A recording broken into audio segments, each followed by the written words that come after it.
কোরবানির পশুর দাম জিজ্ঞাসা করবেন, দাম বলবেন না। ভাই কত নিল?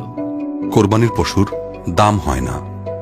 কোরবানির পশু কোনো পণ্য নয়, পরম করুণাময়ের নির্দেশ। আর আপনাকে যদি কেউ জিজ্ঞাসা করে তাহলে বলুন, আল্লাহ যা সামর্থ্য দিয়েছেন তার মধ্যেই কেনার চেষ্টা আল্লাহ করেছি। যা সামর্থ্য দিয়েছে এর মধ্যেই কিনেছি।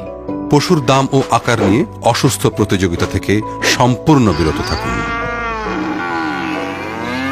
কোরবানির পশু কেনার পর বাজার দর যাচাই করে এ নিয়ে অহেতুক আলাপে যাবেন না। কত নিল? দামে ঠকে গেছি বা দামে জিতে গেছি এ ধরনের আফসোস করবেন না, অন্য কেউ খোঁচা দেবেন না।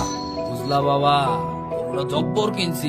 আলোচনা বা বড়াই করবেন না কোরবানির মাংসের ওজন ও পরিমাণ নিয়েও। খালা ঈদ মোবারক। ঈদ মুবারক। তোদেরটা কত মন হলো? কোরবানির গোশত যথাযথভাবে বিতরণ করুন। গোশত সংরক্ষণ করতে হবে শুধু এই উদ্দেশ্যে ফ্রিজ কেনার ভ্রান্ত মানসিকতা পরিহার করুন। আস্তে আস্তে নামা। কদিন পর তো কোরবানি করব, এই ভেবে কোরবানির পশুকে অযত্নে রাখবেন না। কোরবানির পশুর সাথে সেলফি তুলবেন না। সামাজিক যোগাযোগ মাধ্যমে এ নিয়ে প্রচার করবেন না।